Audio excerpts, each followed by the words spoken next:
Hey everyone, it is High here with another video on Dragon Ball Z Dokkan Battle. In this video, we are reviewing and breaking down the Dokkan Now Volume 3 for the global version of the game. So with that, if you're new to my channel, like, subscribe, comment below, do all that good stuff.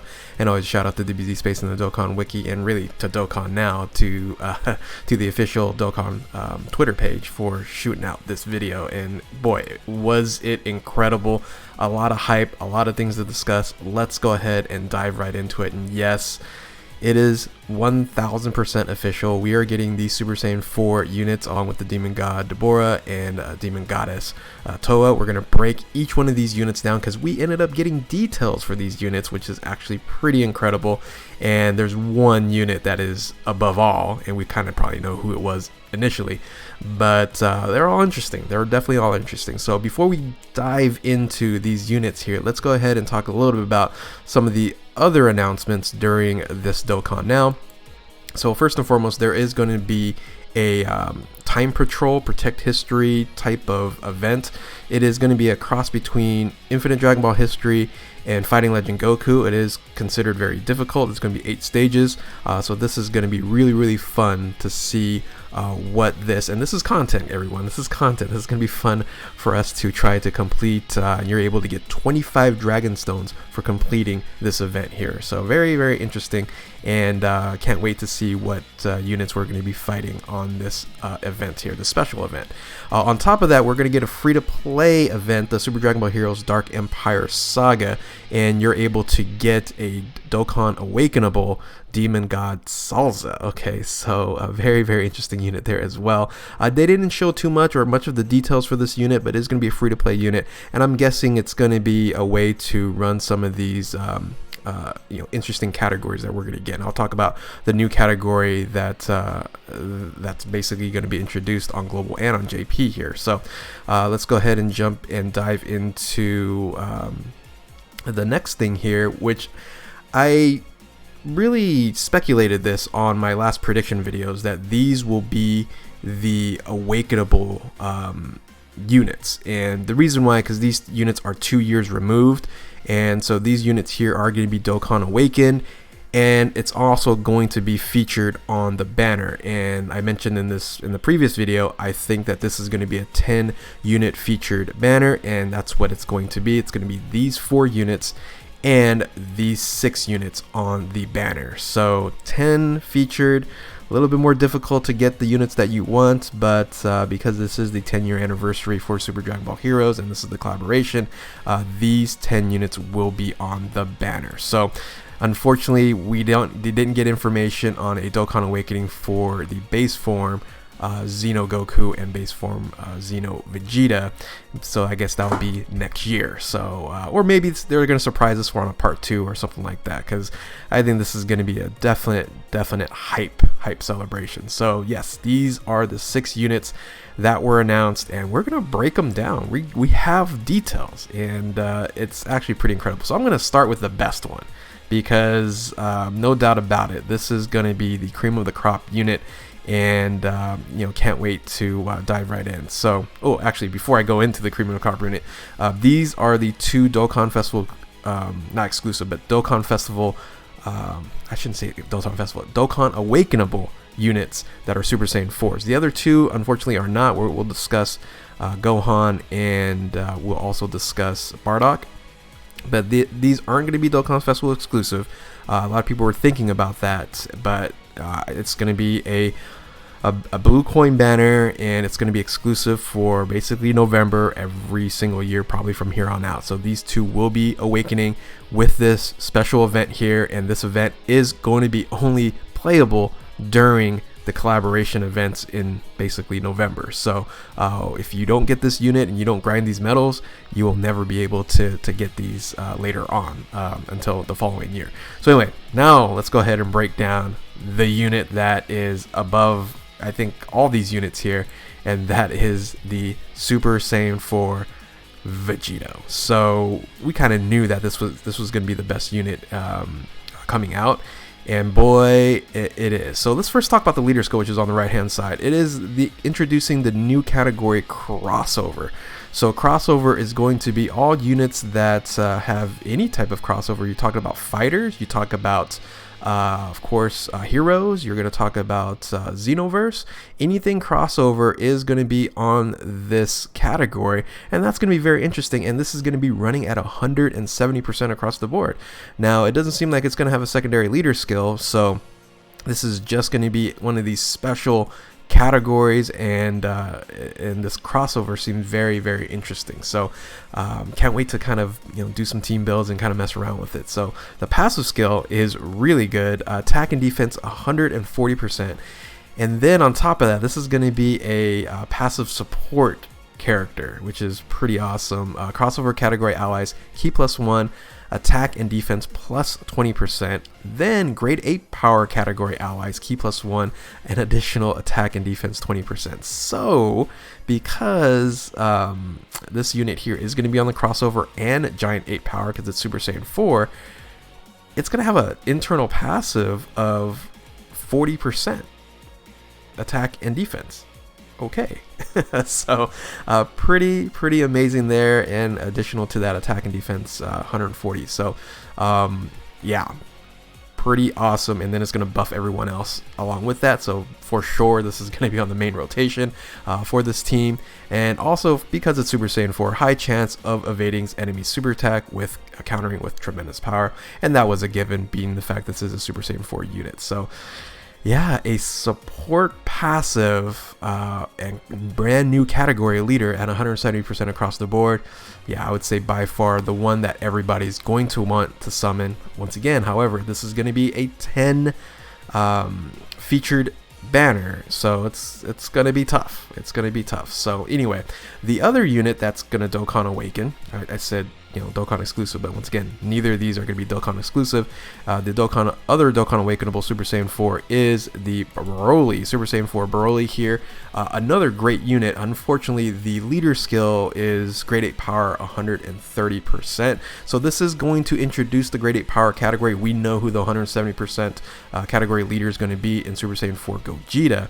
So this is going to be, for global, that is just kind of a placeholder as a leader for this point in time. So the passive skill is 140% attack and defense when performing a super attack, which not a huge fan of. So Broly's not going to be generally in the first position, going to be probably in the second or third position here. So attack and defense 140% when performing super attack, launches an additional attack that has a high chance of becoming a super attack when there is another grade 8 power category ally attacking the same turn.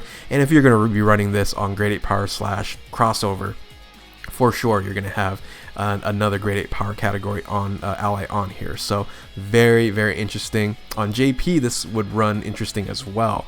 So I can't wait for the links. I can't wait for the stats for these units, because it's, yeah, once again, going to be really fun building these Super Saiyan 4 grade 8 power teams. So so that's all we have here for the Super Saiyan 4 Broly. The other two units are not going to Dokkan Awaken, unfortunately. That's going to be the Gohan and Bardock. So let's look at the Gohan first. So the Gohan is the giant 8 power category key +3, 120% across the board. So I would say when this guy Dokkan Awakens, he's going to be 150% leader. That's what I would assume.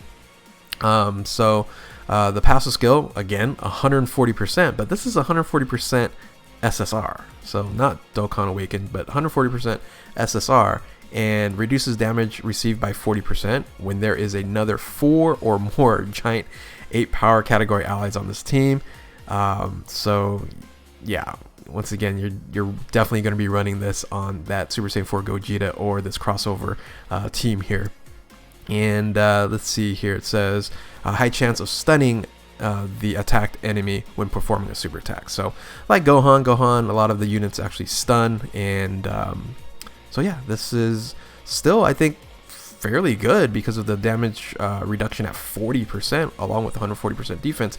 But this is going to have SSR non-awakened stats, so it's probably not going to hit overly hard, but more of a defensive unit. So yeah, so let's go ahead and now move on to the Bardock.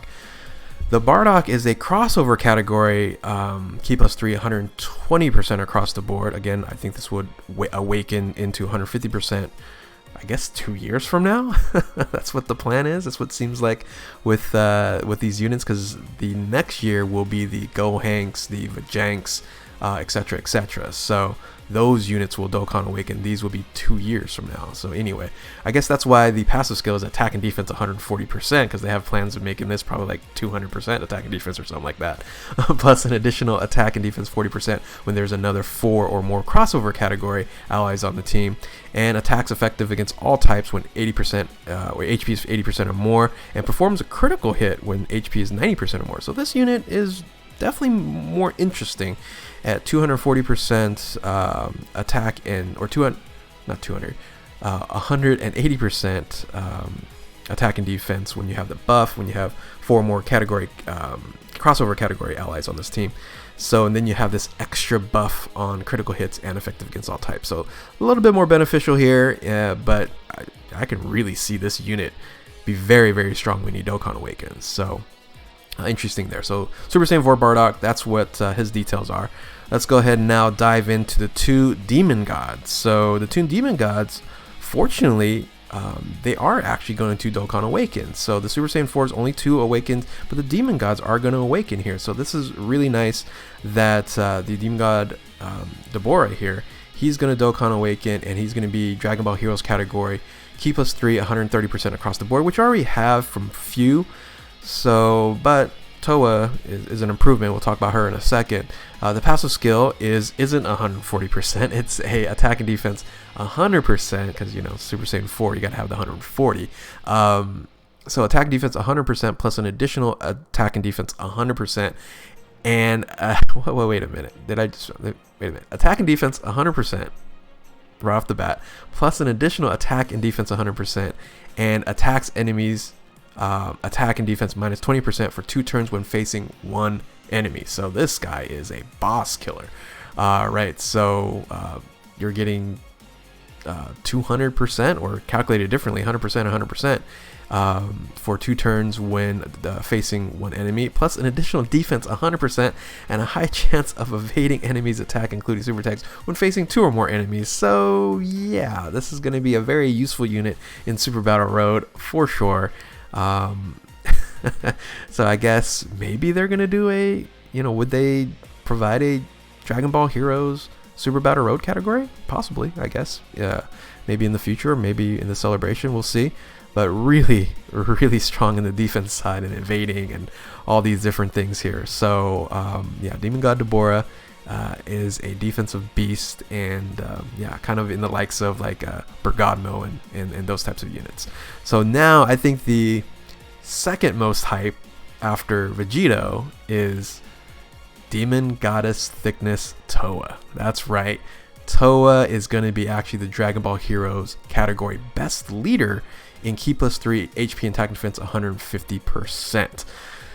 I actually would have liked to see her at 170 because of the crossover Super Saiyan 4 Vegito at the 170% crossover. He's probably just going to be the main leader of really all these crossover units. But if they wanted to make sure that Dragon Ball Heroes had its own kind of grouping, 170% would have been really nice. Maybe they're going to do that with like Hearts or another unit down the road, like who knows, like Limit Breaker Super Saiyan 4.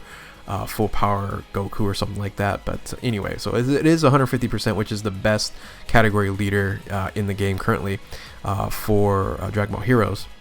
The passive skill is pretty crazy. It's attack and defense 100%, so that's the start there. All allies Ki plus 3 and attack and defense 30%. High chance of additional attack 10% for all allies. High chance of additional 10% defense for all allies. Extreme class allies attack and defense plus 50%, and recovers 50% when HP is 50% or less once only. So yeah, you're definitely going to want to run this on a extreme team, but it can still be very, very useful for all allies. So very interesting and versatile support unit here.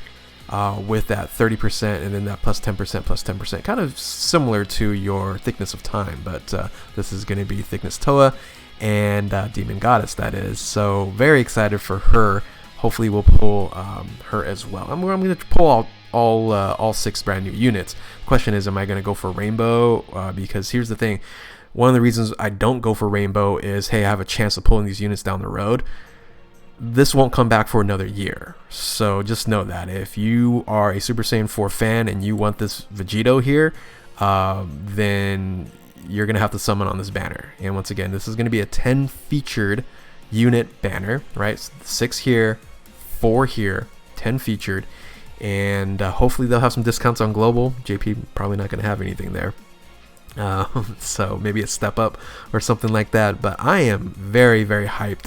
What about you guys? Tell me what you guys think. Who is your favorite unit out of this crop here? Oh, by the way, this all will be dropping 17th or 18th, depending on your time zone.